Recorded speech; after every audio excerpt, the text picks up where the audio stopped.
News Live Channel na khwai puno putaran uksa boloina na pungja sigene nuti phwa pawse dagi maroba paw khara khanjari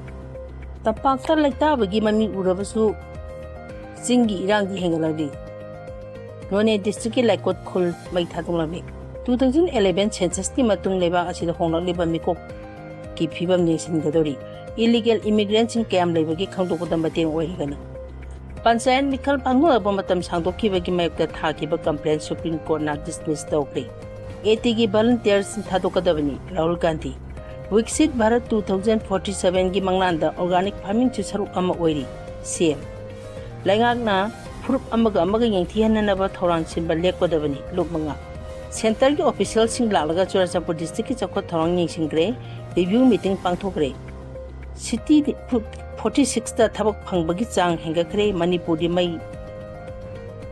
yum mai thanari nongpok hairok primary school thonglondona leramba thengnare masa advocate mediator singi training program hongdokre Manipur da su chief minister wa khemchana BBG Ramji scheme hongdokre hojik paw sandona mukpijari Tampaklu Thidokpo Irang Lake Trabasu Singi Homsing the Irang Topo Chakingalagi. Narang Kamdong District Kul Ahum Mai Tadona Krabatung Dangasin and Noney District Lansilactuna, District Asi Manum Samba Laikot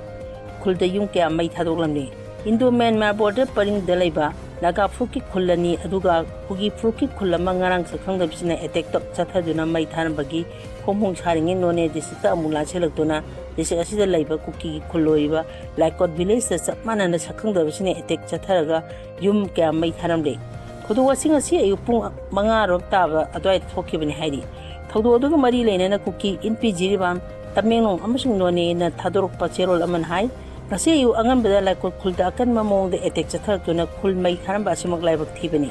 Attack a sea NCN I am the Satarambo Agani Hina. Maransia duna apaba makali kuchu kolak sina duna bom amazuno mai kapsula kibaduna kolgi volunteer sing loina mucheng sentoro laba matung da mai edu tharamani hadu adum yaning da phondol duna kuki NP na hai attack asimang mafam asida khundar bi me singi tangdu laita bai punsi mahing da chauna aka be pibani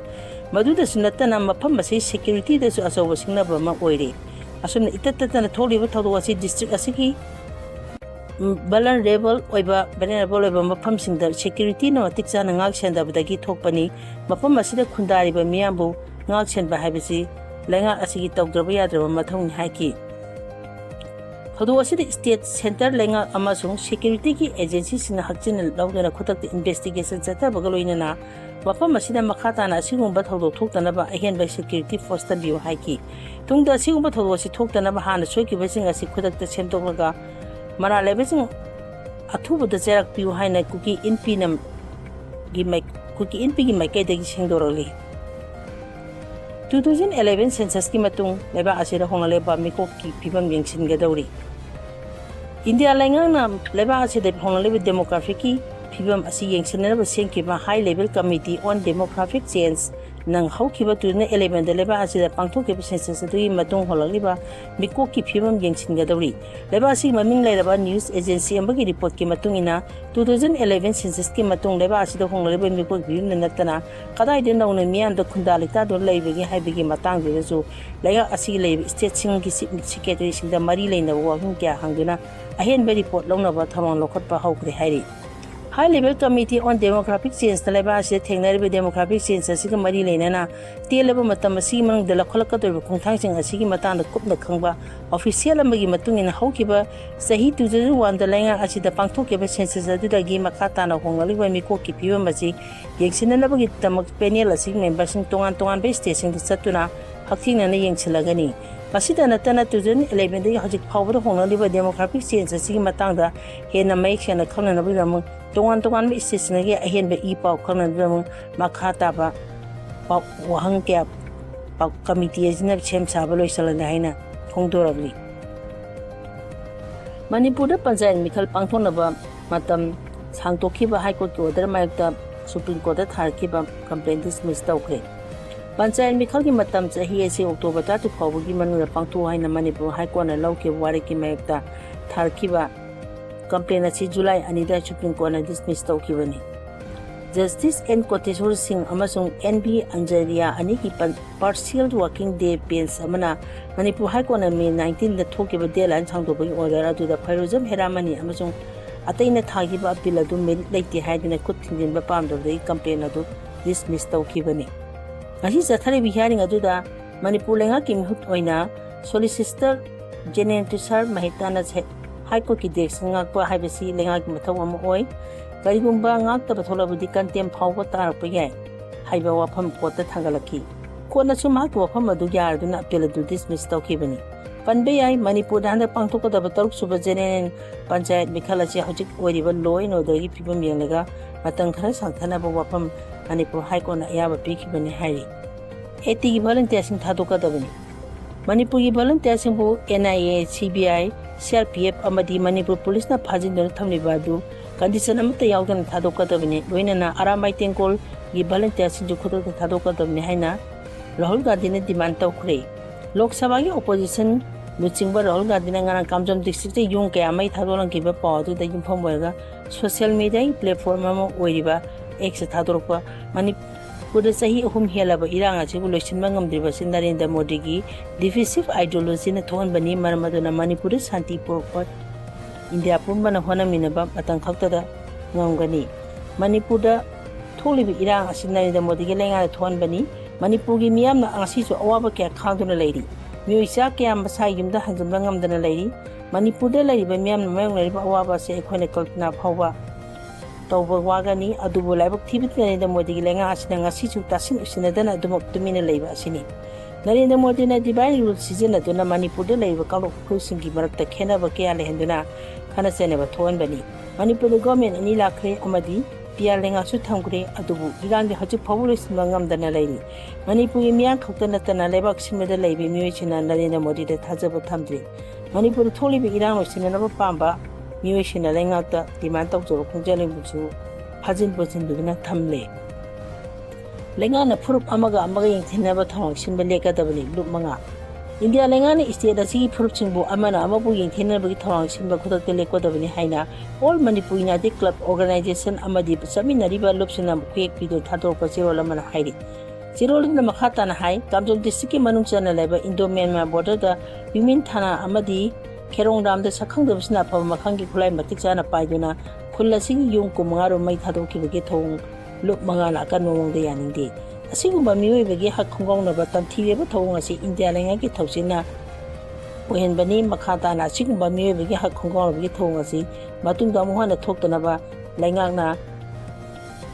apkan ba section thawang pakhatuna honaga dabani thodu wasil senari ba terrorist ki thong chathari besing athu matung da phaduna lebak si ki lu gi matungina akan beserak phangya dabin haina Manipur lenga ki pung chingsilagdi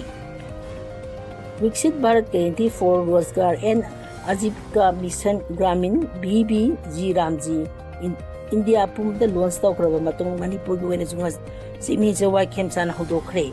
Andhra Pradesh ki Tirupati da ngasi Union Minister Rural Development Shivraj Singh Chauhan India pumba chanaba hogadaba BBG Ramji launch tawbagi thorom virtual wena sawya aduna Imphal West District ki Salam Thawijam da leba Eco Tourism Park da scheme asi Manipur gi wena Chief Minister khemchan ngasi hodokibani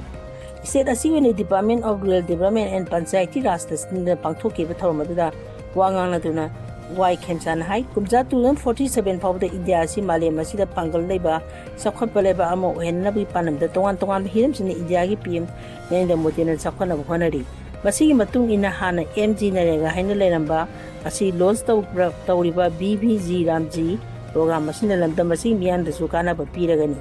mang hai MG narega gi job card pai besena no ma khusuma lupa sani gam mafu mari phanglamba do anobis ki masi makha da no ma da lupa chahum phangagani Masiga loina mamang da nimit samani thabak suramba do anobis ki masigi makada nimit sang kumanga thabak suragani lamsang isigi MLA Sorkhabar Rajena President gi waron piraguna hai joka holders de hena khudong saba phangana ba pandam da BBG Ramji asi India government na pakhalak pani PM Narendra Modi na India gi larabi pankhai makada leiba mi khudima economic resource lehenna ba nupi da henba sakti pidona hena chakhona bu honari punamak asi BJP gi hona jamani man haileba asi state kuning thorom amadi UTR da BJP ne lengang Leba asi de BJP ne lenga pa iste masing hingaleba asi 2014 again the Modi na PM oirakpadagi ni engineering haina leramba scam asi BBG Ram si haiba masi haudola si kana bam pu phana lausi jokat ki thabak sing thina susi photo kha kabaga tokom si haiki thormadu deputy CM amadi RDNPD gi minister nemcha ki gen special guest wina virtually sarga ki bolina na art and culture tourism minister Prajam Loken langthaba lesigi MLA karam sang kothojum esigi MLA Dr Sapam Ranjan pasu esigi MLA Sapam Konjage so RDNPR gi commissioner Sumanta Singh Imphal West ki DC Mayor Rajkumar amadi DFO Central Division Bikram Suresh Nadhena geso bonoina sarwa ki thomadu gi saruk amoina ujara kyasu thakibina na state ki thakda jan semilan se pangthoki hojiki wena di matang asida paulo sinjari pai punam pu amka hana taram kai khumda usari